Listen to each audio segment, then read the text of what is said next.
Once, in a quiet little town nestled between rolling hills and whispering woods, there lived a boy named Sam. Sam was 11, with a mop of curly brown hair and eyes that sparkled with curiosity. He loved exploring, especially in the dusty attic of his grandmother's creaky old house. One rainy afternoon, while the wind howled outside, Sam climbed the rickety ladder to the attic, his flashlight beam dancing across cobwebs and forgotten treasures. That's when he saw a small, battered radio tucked behind a cracked trunk.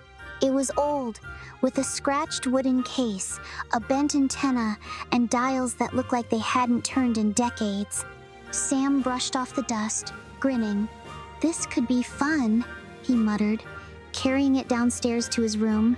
He plugged it in, expecting static or maybe a faint hum. Instead, the radio crackled to life, and a crisp voice filled the air.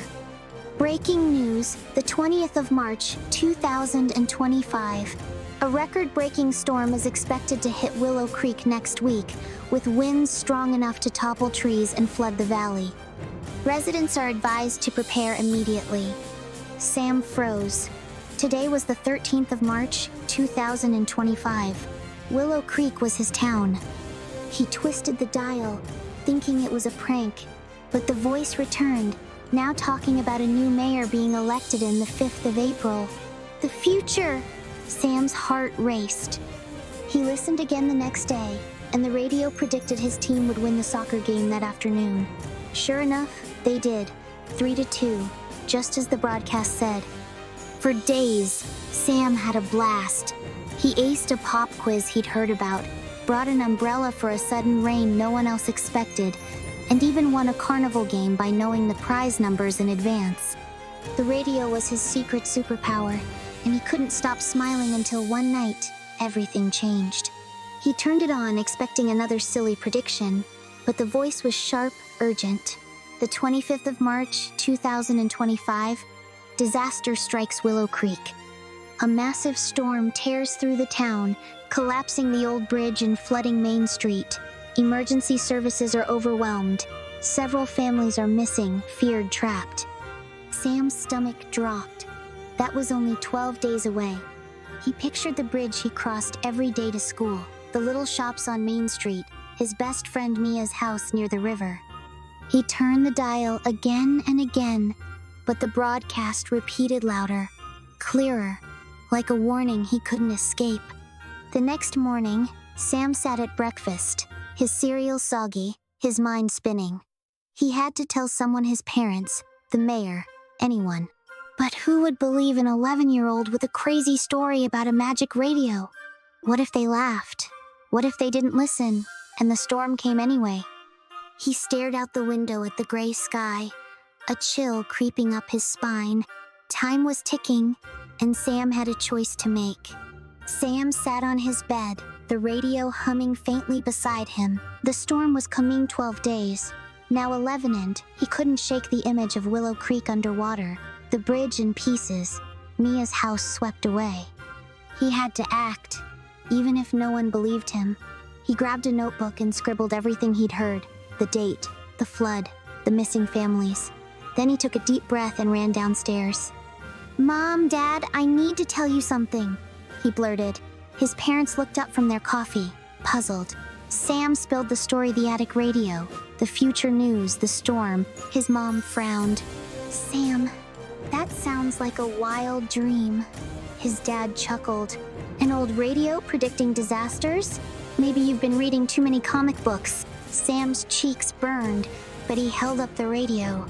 "Listen for yourselves." He turned it on, but the voice was gone, just static. His dad patted his shoulder. "It's okay to imagine things, buddy." Defeated, Sam trudged back upstairs. They didn't believe him. Who would? The next day at school, he told Mia, his best friend with braids and a fearless grin. She squinted at him. "A future talking radio? That's nuts, Sam. Prove it."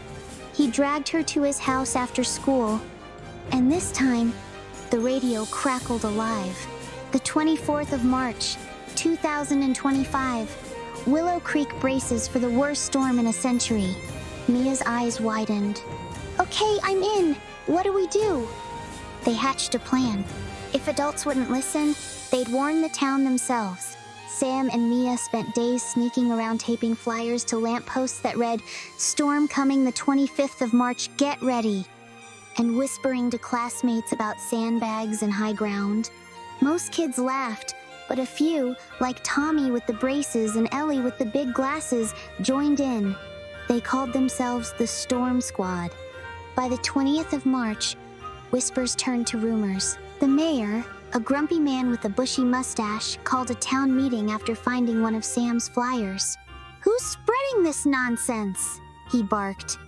Sam stood up, legs shaking, the radio in his hands. "I heard it on this. A storm's coming and we'll lose everything if we don't prepare," the crowd murmured. The mayor scoffed. "A kid and a toy radio? Ridiculous." But old Mrs. Jenkins, who owned the bakery, piped up. "My arthritis is acting up, bad weather's near. Maybe he's on to something."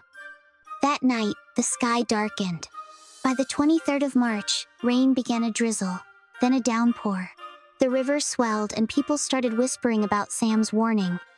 On the 24th of March, with wind rattling windows, the mayor caved. "Fine, sandbags, everyone!"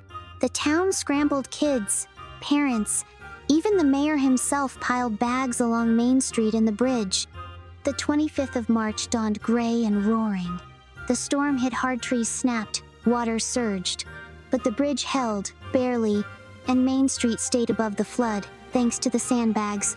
When the rain stopped, the town cheered. Mia hugged Sam. "You did it!" He grinned, exhausted. "We did it." Later, Sam sat alone with the radio. It crackled once more. The 26th of March, 2025, Willow Creek celebrates a heroic boy who saw the future. Sam smiled, then unplugged it. The attic could keep its secrets for now. The town was safe, and that was enough.